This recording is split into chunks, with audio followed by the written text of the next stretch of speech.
Hi, welcome back again with us. I'm Ruchika, I'm the editor of Hello Magazine, and happy to have you all back. Today, we are here to celebrate the fathers of innovation and a lot of other achievers and innovators who are all amongst us today, raising a toast with Glenfiddich. Now, Glenfiddich has been doing this for a while. It's a property they own. They've been doing it over the last couple of years, and we are happy to be associated with them this year. It's an honor. So let's kick off this evening, raising a toast with Hello and Glenfiddich.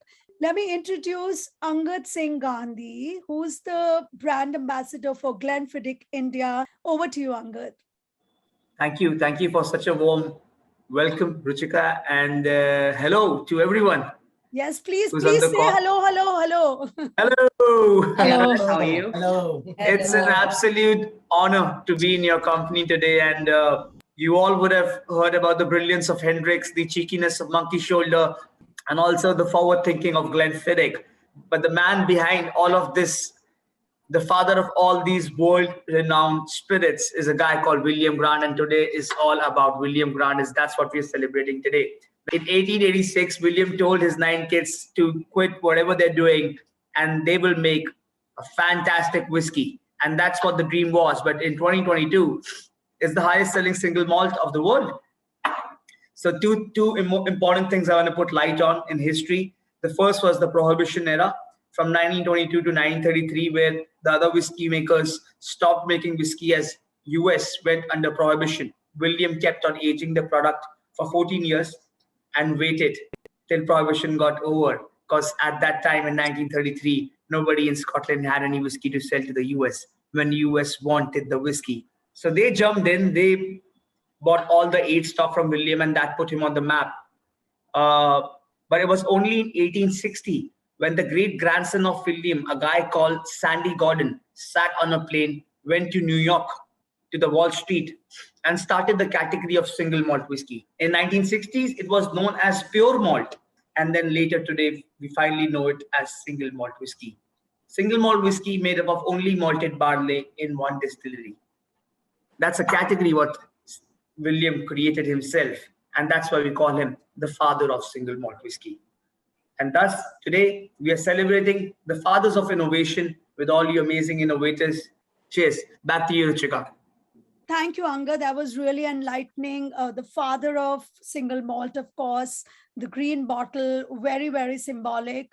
I'm just going to have a few conversations with all of you on innovation, on what drives you in life. So let me start with my dear friend Rushat, whose work is always so exciting.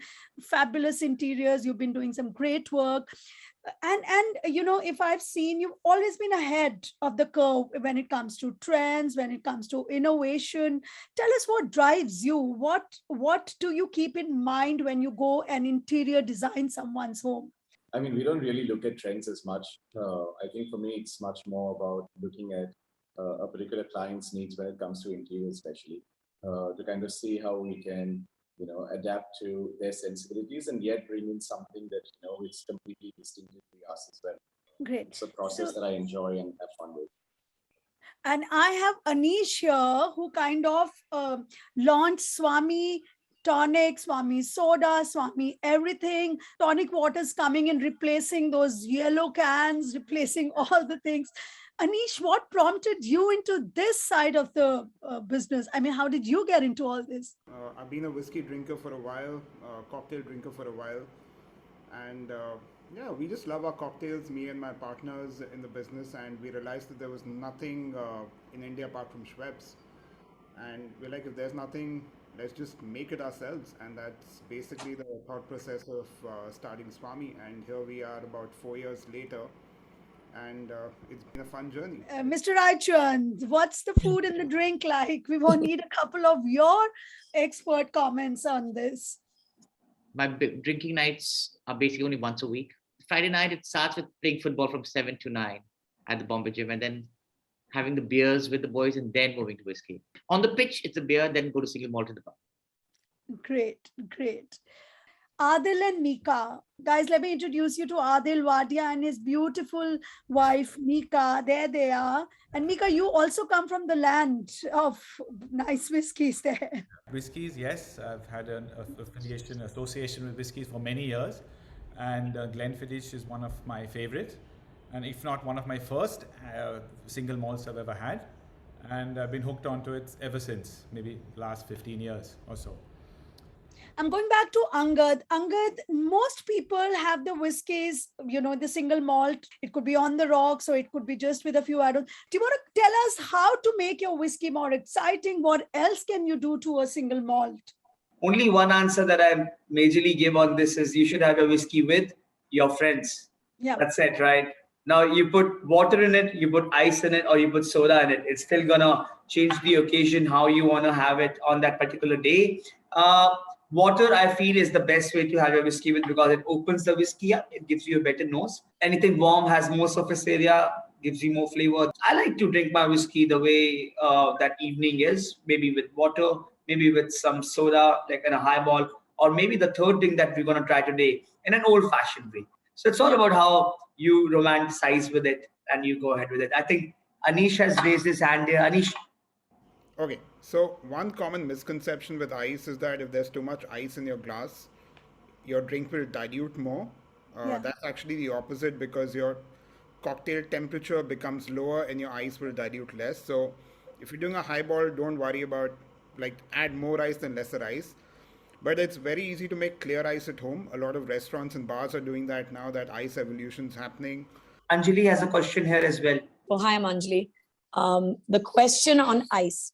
And I want to know from sort of the experts as to, is it not good? My point about this is that whenever you add more ice to your whiskey, the flavor profile of the whiskey mellows down. Having said that, with the newer generation of whiskey drinkers, I personally do not feel anything wrong being adding ice to your whiskey. Can I just interrupt for a second? I want Sure. People can enjoy their whiskey with water, ice, but it's sacrilege to have whiskey and Coke. You must say that.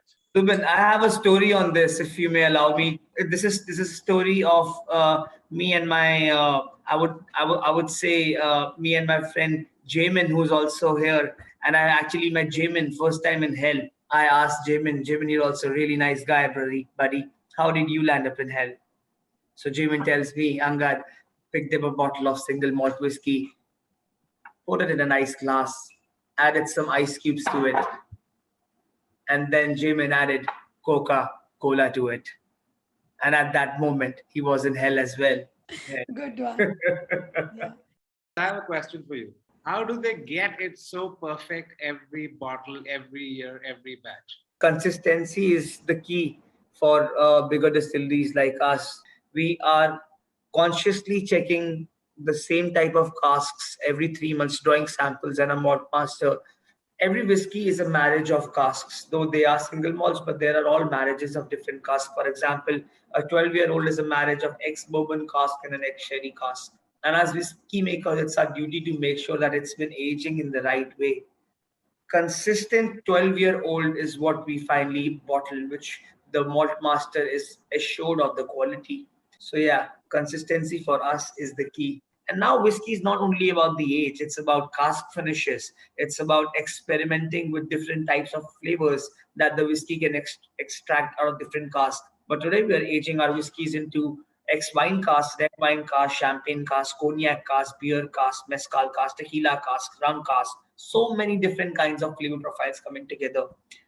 What we're trying to give the consumer is not just aged expression. We're giving him more in a palate, and we do not want the consumer to judge a whiskey just by age. Lokesh, you wanted to ask something? Yes, please. Please do. What are steps and measures you as a brand, as Glenfiddich, such a supreme brand, taking to protect itself globally in this era of counterfeiting? We change a design every 1.5 years. So the moment we change a design, you have to invest again in that bottling line, in that bottling plant to change that. Now, if you want to make counterfeits for this brand, it won't be profitable because the moment you will break even, we will change the design and we'll make the design different. Innovation at its best, Angad. That's where the word innovation comes from. Even our trucks now, Ruchika, we are using our trucks which are fueled by gas that is produced by the waste generated in the distillery. Amazing. Yeah, Recycling. there's also something known as barcoding here that you would see on every bottle. You can actually scan these barcodes to understand where they come from as well. I think we have Neil asking a question, but Neil, before you ask me, I have to ask you one. You're a banker in an irrepressible space of work, challenging, grueling, all of that. Tell us, how do you kind of, balance out and keep this calm, which I'm seeing on your face? I try to keep my personal life and my work life very, very separate. And so when I'm in the office, I'm giving it my all. But when I leave the office, I just shut off, unless there's obviously something pressing. And if it's something very important, they will contact me and I'll be available. But I do try to just keep the two parts completely separate from each other. But Ruchika and Angad, thank you for having me here today. Angad, my question was for you. You mentioned earlier about the shortage of glass bottles right now. Does this mean, though, that in a few years' time, we're going to have a glut or an extra supply of longer aged whiskies?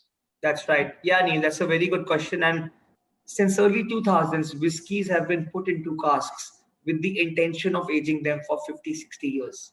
Right. So 20 years later, when we'll be having single malt whiskies, it'll be a totally different era. Definitely a huge variety of aged expressions is what we're looking in times to come. Got it. Thank you. Cheers. I want to thank all of you for being here. I mean, thank you for, sparing this evening. Thank you for taking time out. Thank you for your very intelligent questions. Thank you. Thank you, everyone. Thank you so much. Bye. Thank you.